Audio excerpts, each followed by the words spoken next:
Roseana, Sarney, Jader Barbalho, Maluf, Roberto Jefferson, Delfim Neto, todos são base do governo Lula. Aliás, o Lula ainda admitiu como conselheiro político, o Sarney como conselheiro econômico, o seu Delfim Neto. É uma desgraça. Mas quando você vê ele falar nos discursos cínicos, aí ele diz que culpados são esses banqueiros dos olhos azuis, né? Essas tiradas do Lula. Quando, na verdade, ele foi um dos caras que mais beneficiou esses banqueiros dos olhos azuis. Companheiros, a quantidade de crianças, de jovens na marginalidade, olha a violência urbana. Não sei como está aqui em Imperatriz, mas deve ter ampliado. Porque em Belém, que fazia tempo que eu não ia, está assim assustador. Não é mais apenas o Rio de Janeiro, como a gente antes falava. Não é apenas São Paulo.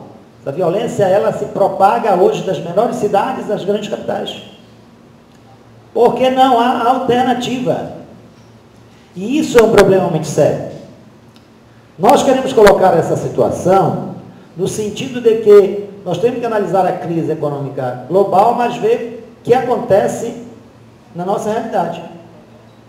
Porque vocês que acessaram uma universidade dessas, né, vocês sabem a debilidade para o funcionamento do campus desse.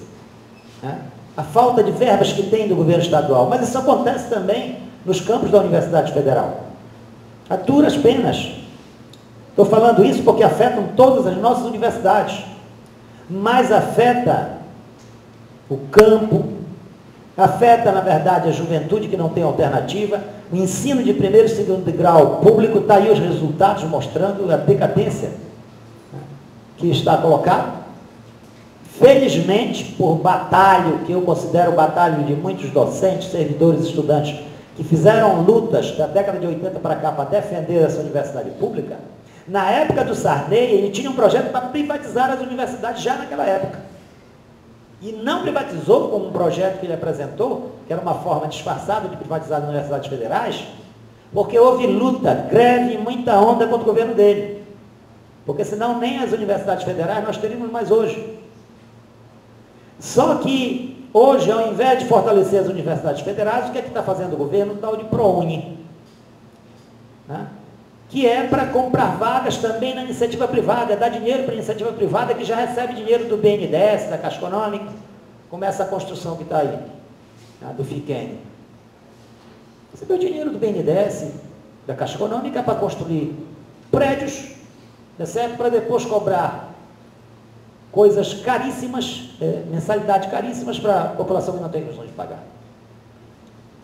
Eu coloco isso, companheiros, não com, assim, para um teor negativo, pelo contrário, eu acho que nós temos que pegar isso para nos impulsionar para a luta. Acho que esse, eu estou aqui sendo pessimista, eu estou fazendo uma realidade do quadro para vocês que é real, correto? E a realidade do mundo não tem alternativa com esse sistema capitalista que está aí, isso é óbvio. Porque se nós formos acompanhar a miséria humana, ela só vem ampliando, ela não vem diminuindo, porque o planeta cresce, obviamente também, né, geração populacional, uma série de coisas, mas termos 1 bilhão e 400 milhões de pessoas na miséria é algo muito grave. Né? E isso nós vemos no dia a dia, não é uma coisa lá distante, nós vemos no nosso dia a dia. Isso significa que vocês que estão aqui à busca de mais ensinamentos para se formarem, obviamente vão querer um emprego posterior aqui. Né? E essa é uma dura batalha que vocês vão enfrentar ao saírem daqui. Porque esse país tem condições, o país é muito rico, companheiros, para pagar tudo isso que nós pagamos de juros. Né? Que deveria estar sendo investido em saneamento, habitação. Olha, eu vou dar um dado, vocês vão ficar escandalizados. Em 2007 foi zero para habitação, não é verdade? Eu estou acompanhando o PAC de Manguinhos, onde vai se construir habitações para as obras que vão passar obras, então vão tirar casas, vão construir casas. Casas de 47 metros quadrados, que vai custar 44 mil reais. E é superfaturado. Mas é 44 mil reais que o governo vai pagar por essas casas. Vocês sabem quantas casas dessas daria para construir com 18 bilhões 777 milhões? Parece absurdo, mas é verdadeiro. 426.750 casas. Que significa que 2 meses de juros praticamente daria para construir, né, e distribuir casa para a população, que tem 8 milhões de pessoas sem teto nesse país, sem casa própria, são 8 milhões. Ou seja, até esse planejamento que o Lula está falando aí de 1 milhão de casas, né, dinheiro do FGTS, financiamento público, tudo bem, não dá para os trabalhadores que possam pagar R$50, quem pode pagar, mas tem gente que nem R$50 pode, compreendeu? É financiamento. É diferente dessas casas de Manguinhos, do Alemão e da Rocinha, porque como vão passar obras, que é o grande interesse deles, vão ter que se tirar das casas e aí vão construir, aí o Estado tem que bancar essas casas. 426 mil casas em um mês de juros, quase o dobro do orçamento das nossas universidades.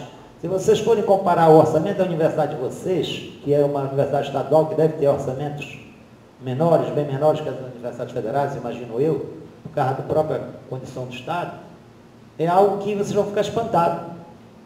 Isso significa que, e isso vamos debater no nosso congresso do Partido Socialismo e Liberdade, que vai ser realizado em agosto, nós entendemos que não tem como governar esse país se não suspendermos o pagamento desses juros abusivos e amortização de dívida, fazer auditoria da dívida e pegar o dinheiro que esse país arrecada para investir na sua população. Né? E não nos governos da Europa, dos Estados Unidos, porque se fosse pelo menos ir lá para gerar um problema para a população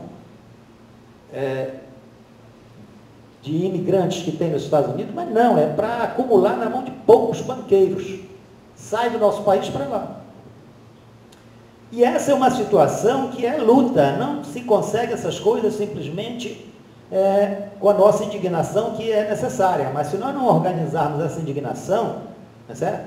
Para poder lutar por melhorias de educação, de saúde, da habitação popular e tudo mais, mas nós somos varridos ideologicamente pela Rede Globo, todos os meios de comunicação, né, que nos impõem toda uma ideologia de que nós somos um povo que não luta e que não vamos à luta, que não tem porquê, é radicalismo do MST, é radicalismo qualquer greve, qualquer luta, e que muitos trabalhadores até acreditam, como quando se fala em suspensão do pagamento, aí geralmente as pessoas dizem, mas o Brasil não pode ser caloteiro. Né? Quando o Rafael Correia disse que iria suspender um pagamento do BNDES de 230 milhões de dólares, correto? Aí foi a imprensa brasileira, chamou ele de caloteiro para cima. O governo Lula chamou o embaixador, né, para cá para o Brasil, para pressionar o governo equatoriano a pagar aquela dívida. Companheiros, isso aí, se vocês forem comparar os 237 bilhões de reais no mês de janeiro de 2007, 230 milhões de dólares, que daria hoje em torno ali de, o quê? Uns 500 milhões, né, de reais, tá certo? Isso aí corresponde a 2% do total que o Lula pagou aos banqueiros, em um país ferrado como o Equador, que era para poder, na verdade, mas eles incutiram na população que, não, esse cara é um bandido, é um caloteiro e tudo mais, e às vezes a gente absorve esse discurso. Né? Por quê? O trabalhador não é caloteiro. Ele passa, não sei se aqui tem Casas Bahia ou Armazém Paraíba, ele passa 40 e tantos meses pagando a sua televisão, atrasa, vai para o SPC, mas um dia ele quita, porque ele não quer ver o oficial de justiça lá na porta dele levando a televisão dele, porque a maioria, a ampla maioria dos trabalhadores não são caloteiros. E eles transmitem isso para a gente como se nós, país, fôssemos caloteiros e suspender o pagamento desses banqueiros.